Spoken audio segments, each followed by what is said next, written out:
I didn't give my twin brother my kidney because he had an affair with my girlfriend and then outed me as bisexual. Cast, fake names for obvious reasons. Me equals Ryan. Brother equals Sebastian. Mum equals Mum. Dad equals Dad.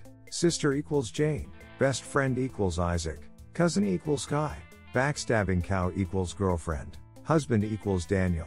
I, Ryan, and my twin brother, Sebastian, have never ever been close.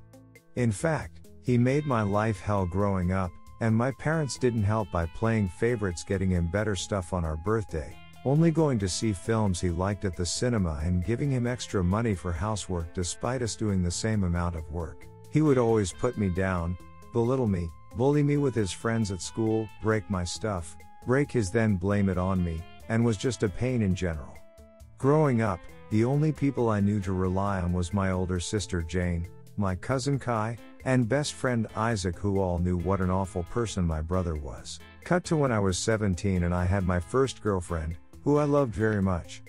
We didn't have time because she wanted to wait until her 18th birthday to lose her virginity. But it turns out that she was having an affair with my brother behind my back for half the time we were together, and only got caught when it was revealed she was pregnant. I was crushed. She knew how much I hated my brother and she saw some of the awful things he did to me. But she still went and did that. Cheating is bad enough, but to do it with him of all people? I punched him in the face, broke his nose, and made him lose a tooth. But according to my parents, I'm the one in the wrong, and now we have to help this girl who is carrying my brother's child and help support them. My brother then said he had no intention of being a father and told my girlfriend to get an abortion. She then ran out of town and I never saw her again. Don't know if she had the baby or aborted. All I know was that she was gone, and my folks were still praising my brother as the golden child. I was still the black sheep and failure as usual. Another year goes past and my brother and I still despise each other, but I had started dating again. It was a long while, but I found someone, a boy I liked. I am bisexual, and this new guy, Daniel, whom I had met at college, caught my eye. He was deaf and I studied sign language out of boredom, so we got talking and things just seemed to click. We date, fall in love, bring him to my friend Isaac's party to introduce him to friends, and all feels great. At this point, the only one who knew I was bi was Isaac. But one day while I was walking into a cinema holding my boyfriend's hand, I bump into my evil twin. He points, laughs and says some homophobic remarks. I tell him to go duck himself and I go see a movie with my arm around my boyfriend. When I got home after dropping my boyfriend home, I knew I'd be facing something as I walked through the front door. I saw both my parents on the sofa, my mother crying about how on earth could she have given birth to someone so disgusting. Was it too much to hope that she was talking about my brother and how I'm a stain on our family's name?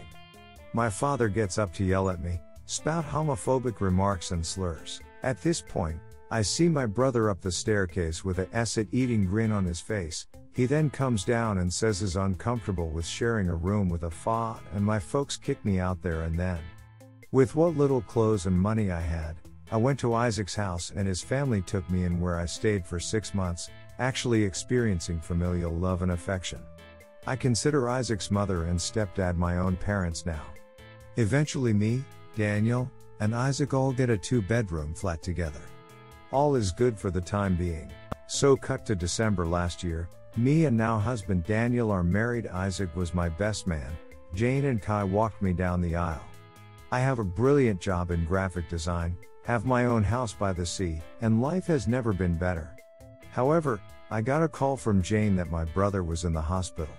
I hadn't thought about him that much over the 9-year period since I was kicked out, but being reminded of his existence brought up a lot of painful memories for me. I was told by Jane that Sebastian wanted to see me and that it was urgent, so I went to the hospital he was in and met her outside the front entrance. I asked her what this is all about, but she doesn't tell me and said that I need to ask my twin. So I arrived to where my brother is with my parents at his side, and my folks actually look happy to see me, as if what they did to me hadn't happened. Sebastian also looked really pleased to see me. It's safe to say something was off. Eventually I asked what's going on and why was I even here, to which my brother tells the family to leave us two alone. He looks so weak as before he used to intimidate me so much.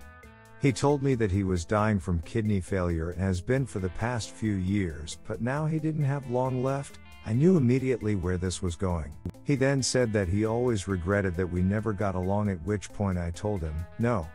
He looked confused and asked what I was on about, so I simply told him I wasn't going to donate my kidney to save him. He looked as if I had just acid in his food. He then went on about how bad the situation was and that he really was sorry for all the things we did to each other growing up. Like, excuse me? We did to each other? I told him that I just wanted a brother growing up that cared and loved me, who wouldn't try and break me every day for 18 years. He called in our mom and dad and told them that I wasn't going to give up my kidney. They then started to spout off that I owe them for my existence and that I have a duty to look after the family. I asked them where that duty was when they kicked me out of the house, or where that duty was every time my brother gave me a black eye, or their duty was to look after their grandchild when Sebastian decided he didn't want to be a father. I said for all the things he's done, from outing me, to having an affair with my girlfriend and abandoning his child, that this was the universe's and my way of finally giving back what he dished out to bite him in the essay. I then turned around and walked out of the room, having that be the last time I ever saw Sebastian again. Not sure why they'd want to fa Oates' kidney anyway. I walked past my sister, who gave me a look. I gave her a look back, who then in turn gave me a look that said I understand, after leaving the hospital. I felt as if a great weight had been taken off my shoulders. I went home and never looked back, pleased with my decision. Now last week I get a call from my sister calling to inform me that Sebastian had died. She asked if I was okay and I said I was, that I didn't really feel anything in all honesty. She said she understood to a degree, as Sebastian hadn't been all that kind to her over the years either. I had my husband and Isaac there to support me. Honestly, at this point Isaac may as well be our adopted child, since his living with us until this whole situation with the world is over. The next day, I was getting calls and texts from family members I hadn't spoken to in years, telling me that I'm going to hell for being a bad son, being a bad brother, and for being a fa, and that me and my husband don't deserve children. Hubby and I have been looking into adoption and surrogacy. This makes me second guess my choice of not giving my brother my kidney. Even in death, he makes things harder for me. I did wonder if I was a bad person and if I made the wrong decision, but I knew that if I was in that position, I would have been left for dead. Screw him. Other bits of information that may clear things up. 1. His renal failure was from living a hardcore lifestyle of drugs and alcohol. 2. My folks and sister did get themselves tested to see if they're matches, and none of them were. 3. I disowned them of being my family years ago apart from Jane, so when I got married I took my husband's last name and hyphen it with Isaac's last name, to which his folks were very pleased about. 4. Some family Kai's folks and my dad's brother have actually called to see how I'm doing and say they don't judge me for what happened. Others, however, have continued with said abuse, whom I have now blocked. 5. If he had been a good brother throughout my life, I'd have done it without a second thought. I'd have done the same for Jane, Kai, Isaac and my husband. But I felt he didn't deserve it. 6. It's unlikely I'll ever see my parents again, and I'll make sure my children will never meet them. My revenge to them will be being a better parent than they ever were. Redditors' reactions. Redditor 1, family are the people who love you. The blood of the battle is thicker than the water of the womb. Redditor follow-up, yeah, TBH, in a situation like this, zero contact with ops parents is probably for the best. And to quote Mafia 3, family isn't who you're born with, it's who you die for. Redditor 2, I read this on our Raised by Narcissists, and you made the right decision. I do hope that you and your husband have a great life with your kids, and if your parents somehow do find out you adopted kids and try to act like nothing in the past happened, I know that you can tell them to duck off. Redditor 3, oh, you're a better person than I am. I would have laughed in their faces in that hospital room. Good for you sticking to your guns. Redditor 4, this is some beautiful nuclear revenge.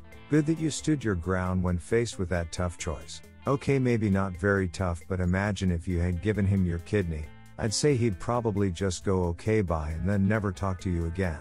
Redditor follow-up, even worse, he got to that point from drug and alcohol abuse. It would be very likely that Op would sacrifice a good portion of his lifestyle just so his brother can waste the donated kidney in a few years of continued abuse. Nobody here thinks his parents would force the good son to stop partying and ruin his replacement kidney, right? Redditor 5. Read an article about a guy who donated a kidney and regretted it almost 2 decades ago. He gave it to some stranger, just want to be a do-gooder, and had problems afterwards. You have 2 kidneys for a reason, and even though you can survive on one, it isn't like donating blood. I don't recall much of the article, but I think he has to take drugs for the rest of his life and be careful about stuff. I would consider doing it for a loved one, but I'd have to look into the negatives carefully. You mentioned your brother was a drug abuser. If that was the case, they might not have allowed the transplant. Don't know if your case would be different than those getting one from the waiting list.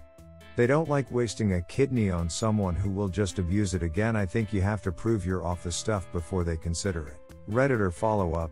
The family might well have been asking because he did not qualify for a waiting list kidney for that exact reason.